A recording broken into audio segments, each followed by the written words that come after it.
छात्रों पर बर्बरता को लेकर देश में सियासत उबाल पर है। रांची में सोमवार देर रात भी छात्रों पर लाठीचार्ज हुआ, जिसकी गूंज आज दिल्ली तक पहुंची और देश का सियासी पारा एक बार फिर चढ़ गया।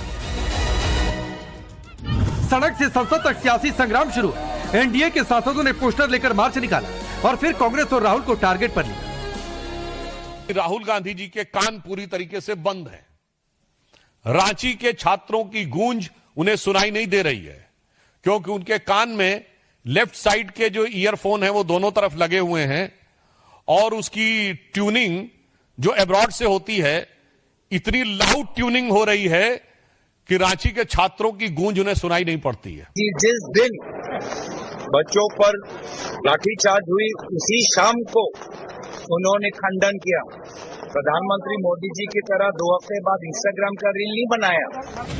बीजेपी ने राहुल की राजनीति पर तंज कसते हुए दोहरे रवैये का आरोप लगाया, तो प्रियंका गांधी वाड्रा ने पलटवार में देर नहीं की। राहुल गांधी शर्म करो, शर्म करो, शर्म करो। राहुल जी ने झारखंड क्यों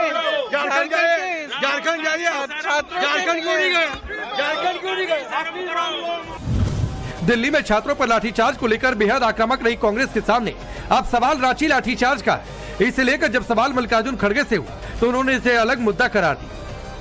सर, हेमंत सोरेन से बात हुई क्या? सर, झारखंड में आपकी बात हुई? हमारे लोग डबल स्टैंडर्ड देख सकता है क्या सर? वो इश्यू अलग है, 100 इश्यू होते हैं, 100 को अलग अलग हमेशा डिस्कशन होता है।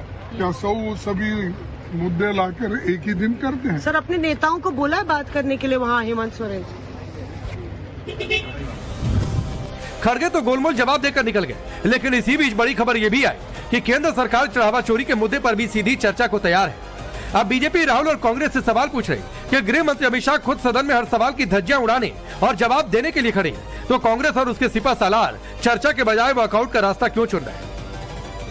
राहुल जी, भागिए मत, भागो मत, डरो मत और कान खोलकर गृह मंत्री जी का जवाब सुनो। मगर आप सबने देखा है कि ये सत्र के दौरान सदन से भागते हैं और सत्र के बाद विदेश भागते हैं। बीजेपी का हमला बेहद तीखा है। सदन चलता है तो राहुल भागते हैं और सत्र खत्म होता है तो विदेश चले जाते हैं। अब देखना यह होगा कि रांची में छात्रों पर हुए इस अत्याचार और बीजेपी के चुभते सवालों का जवाब देने के लिए राहुल और कांग्रेस अपने सियासी तर्कत से कौन सा नया तीर निकालते हैं। Bureau report, times now Bharat. तो चलिए आपने रिपोर्ट देखी। मैं आपका परिचय आज के मेहमानों से करवाऊं, उससे पहले एक खास मेहमान हमारे साथ हैं। जेएमएम से सांसद हैं विजय कुमार हंसदक जी। हंसदक जी, आपका बहुत बहुत स्वागत है टाइम्स नाउ भारत पर। और पहला सवाल यही है कि कल राहुल गांधी ने कहा था कि गलत हुआ है छात्रों पर बल प्रयोग जो रांची में हुआ, आप कह रहे हैं जरूरी था, तो क्या आप राहुल गांधी की समझ पर सवाल उठा रहे हैं? अगर आप दिल्ली के मसले को देखें और हमारे स्टेट के मसले को देखें तो आपको डिफरेंसेस समझ में आ जाएंगे। हम लोग वार्ता करने का प्रयास, उसके साथ कई एक्शंस लिए गए, कई अरेस्ट हुए और दोनों तरफ के वार्ता के बीच ये बातचीत हुई कि किसी भी तरह का कानून व्यवस्था को खराब नहीं करने का प्रयास किया जाए। लेकिन कल के इंसिडेंट में अगर आप देखेंगे, कई ऐसे वीडियोस अभी ऊपर आ रहे हैं, कई ऐसे लोग उसमें घुसे हुए थे कि शांतिपूर्ण प्रोटेस्ट को एक दूसरा रूप देने का प्रयास किया गया। That is under investigation. आप कह रहे हैं कि वहां पर भीड़ में कुछ लोग घुसे, तो यहाँ पर भी भीड़ में घुसे और 2800 से ज्यादा लोगों की लिस्ट आप सिर्फ अपनी बात को कहेंगे या फिर मुझे वहां पे जो बल प्रयोग हुआ उस चीज को मैं कहूंगा कि वो उस जगह पे, क्योंकि पार्लियामेंट चल रही है और जिस समय अगर कोई वहां पे घुसना चाहेगा forcefully, that is not allowed. विधानसभा के लिए भी हमने वही बात कही। लेकिन पैलेट्स गन का इस्तेमाल थोड़ा सा क्लियर होइए। नहीं, मैं बहुत क्लियर हूं सर। होइए, पैलेट गन, मैं बहुत क्लियर हूं। आप इस बात का मोरल हाई लेना चाहते हैं कि आपने पैलेट गन नहीं चलाई। Let me just finish. लेकिन एक बात को समझिए, पैलेट गन्स का इस्तेमाल, आपका कील लगे हुए लकड़ियों का इस्तेमाल, पत्थर भरी हुई ट्रक्स रेस्ट्रिक्टेड जोन्स में रहना, बिना नेम टैग्स के पुलिस जो आपके उस व्यवस्था में थे, ये सब व्यवस्था सीधे तौर पे बता रही है कि लोगों की आवाजों को दबाने का प्रयास किया जा रहा था। और आज जो मुझे एक बात बताइए, आप लोग तो सत्ता में हैं, आपकी पार्टी के नेता मुख्यमंत्री हैं, हंसदक जी, एक गाली हुई हो हेमंत सोरेन के लिए उस पूरी भीड़ में से, ऐसी यहां पर प्रधानमंत्री मोदी के लिए हुई हो तो आप दिखा दीजिए। अगर किसी धार्मिक कोई अपशब्द कहा गया हो, जैसे प्रभु राम माता सीता के लिए कहा गया, इस तरीके की कोई दिखा दीजिए। समझिए, एक बात को समझिए, आप उस पूरे आंदोलन को एक तरफ ये कर देना चाह रहे हैं कि भाई मोदी जी को गाली दी गई। जो व्यक्ति जिम्मेदार पद पे होते हैं उन पे ही गाली पड़ती है, हमें भी गाली पड़ती है सर। तो लेकिन मैं कभी भी आलोचना से पीछे नहीं हटता। नहीं, आलोचना और गाली में फर्क होता है। अगर मैंने गलत किया है और मुझे पक्का यकीन है कि झारखंड में भी कई बार गया हूं, अगर मुझे सही करने का तरीका मालूम है या सही करने के तरीके सुझाव को मैं सुनना, प्लीज आप ही बोल लीजिए काइंडली। नहीं बोलिए, आप पूरी करिए, मैं बस थोड़ी सी अपनी बात आप कुछ बोलना चाह रहे थे, प्लीज। नहीं बोल दिया, मैंने इतना ही कहा कि झारखंड की संस्कृति में आप टोक रहे हैं ना, यही दिक्कत वाली बात है। या तो आप, मैंने कहा ना आपकी चैनल है, आप तो फिर 12 घंटा आप भी बैठ के अपना बात को रख सकते हो। आप मुझे बुलाए हो तो मेरी बात को आप रखने दे तो मुझे भी अच्छा लगेगा। तो थैंक यू सो मच। चलिए, बहुत बहुत धन्यवाद हंसदक जी हमसे जुड़ने के लिए। लेकिन एक बात कहते हुए सर, सुविधा के हिसाब से परिभाषा नहीं बदलती है कि विधानसभा के अंदर जाना चाह रहे थे तो लाठी जरूरी था, यहां संसद में घुस जाएं और लाठी का प्रयोग हो जाए तो आपको गलत लगने लगता है। लेकिन ठीक है, आपने क्रिस्टल क्लियर किया कि यहां पर मोदी विरोध था, वहां पर मोदी विरोध नहीं है। चलिए, मैं डिबेट पर आगे बढ़ता हूं।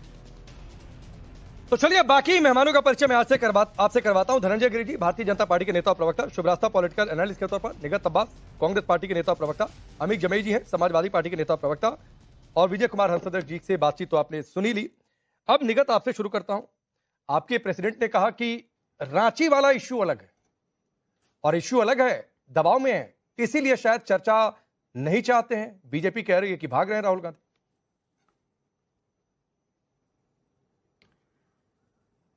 राकेश भाई, सबसे पहले तो आपको, मेरे को पैनलिस्ट को और आपके दर्शकों को मेरा नमस्कार। दूसरी बात, हेडलाइंस मैनेज करना भारतीय जनता पार्टी को बखूबी आता है, बहुत बढ़िया तरीके से आता है। क्योंकि पहले मैं आपको कुछ फैक्ट्स बता दूं, फिर मैं आपको एक क्रोनोलॉजी बताऊंगी। फैक्ट्स ये कि झारखंड में जिन स्टूडेंट्स ने प्रोटेस्ट किया उनकी कुछ डिमांड्स थी और ऑलमोस्ट 100% डिमांड्स को मान लिया गया, जिसमें से 3 पेपर जो थे वो कैंसिल किए गए, 3 जेपीएससी मेंबर्स का रेजिग्नेशन हुआ, 20 से ज्यादा गिरफ्तारी हुई, जिसमें एक फॉर्मर जेपीएससी के चेयरमैन है, प्लस 90 डेज का चार्जशीट का डेडलाइन। एक जाहिर सी बात है, जब सारी डिमांड्स ऑलमोस्ट मान ली गई तो स्टूडेंट्स के पास वायलेंट होने का कोई कारण ही नहीं बचता। तो ऐसा क्यों है, आप क्रोनोलॉजी को समझिए। तो ऐसा क्यों है, जब एक पीसफुल प्रोटेस्ट चल रहा था तो पीसफुल प्रोटेस्ट को वायलेंट प्रोटेस्ट में कन्वर्ट करने के लिए वहां भारतीय जनता पार्टी के युवा मोर्चा के लोगों को ट्रक भर भर के पत्थर लेके भेजा गया और वहां पर पत्थरबाजी हुई। मैं बताती हूं क्यों। अब क्रोनोलॉजी का हिस्सा, मैंने कहा ना हेडलाइंस मैनेज करनी बहुत अच्छे से आती है।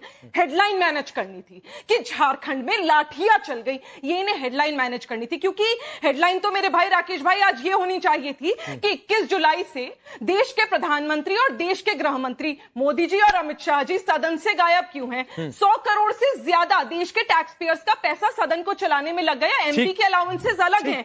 तो ऐसा क्यों है कि देश के प्रधानमंत्री और गृह मंत्री जी नहीं जवाब आके नहीं दे रहे। सुनिए, 10 सेकंड दीजिए राकेश भाई। नहीं 10 सेकंड दीजिए राकेश भाई, बहुत इंपॉर्टेंट है।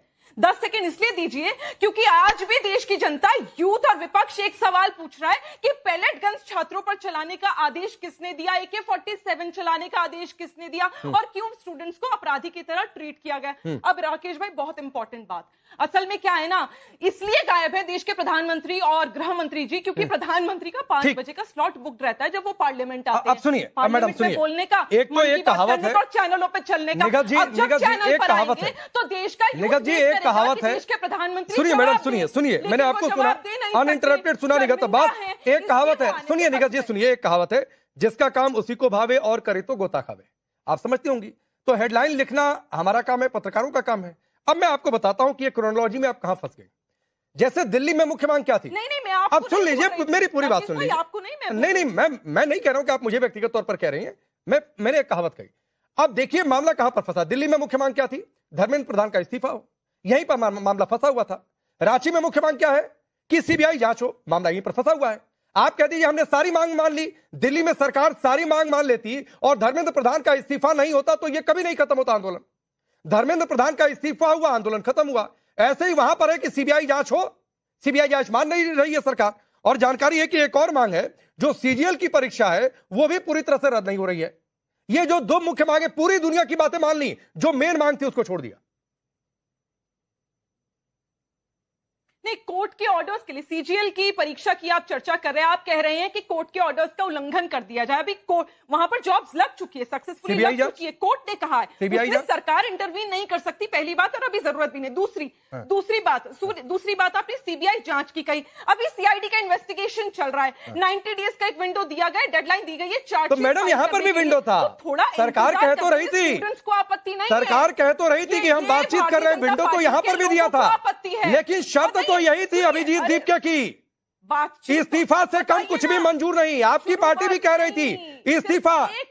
निगत अब्बास राहुल गांधी प्रेस कॉन्फ्रेंस में कहते थे कि सिंबल है धर्मेंद्र प्रधान, ऐसे ही वहां पर सिंबल है सीबीआई इंक्वायरी। यही बातचीत है, यही फर्क है दोनों जगह पर। जरूरत पड़ेगी अगर लगेगा सरकार को, ऐसा नहीं है ना कि हथेली पे सरसों हो गया कि जी आज बोल दिया और कल हो गया। ठीक, देखिए अगर सारी 98% ऑलमोस्ट 100% डिमांड्स मांगी है तो फैक्ट्स पर बात ना एकदम मैं भी फैक्ट ही रख रहा हूं। अगर आप इंतजार करना चाहते हैं तो करिए। स्टूडेंट्स ये दिल्ली में इंतजार तो नहीं हुआ, दिल्ली में इंतजार नहीं हुआ निगत अब्बास जी, और संसद कूच हो गया। ऐसे ही वहां पर भी इंतजार नहीं हुआ, विधानसभा कूच हो गया, दोनों जगह लाठी चल गई। बिल्कुल, देखिए मैंने जो बात कही थी ना प्रत्यक्ष को प्रमाण के, राकेश भाई आपने बिल्कुल वहीं पे जाके नकेल कस दी कि दिल्ली और झारखंड का मुद्दा आ गया। अरे दिल्ली और झारखंड के मुद्दे में जमीन आसमान का फर्क है। यहाँ जब छात्र सड़कों पर उतरा था तो ये वही पार्टी के लोग हैं जिन्होंने इन स्टूडेंट्स को एंटी नेशनल कहा। ऑन रिकॉर्ड नितिन नवीन, राष्ट्रीय अध्यक्ष भारतीय जनता पार्टी के, जिन्होंने स्टूडेंट्स को वायरस कहा। ठीक है मैडम, वहां पर भी किसी छात्र ने हेमंत सोरेन को घटिया कोई गाली नहीं दे दी, किसी देवी देवता के लिए अभद्र टिप्पणियां नहीं कर दी गई जो दिल्ली में यहां पर देखने को मिला। यह भी एक फर्क है, तो उस पर भी आ जाइए। धनंजय गिरी,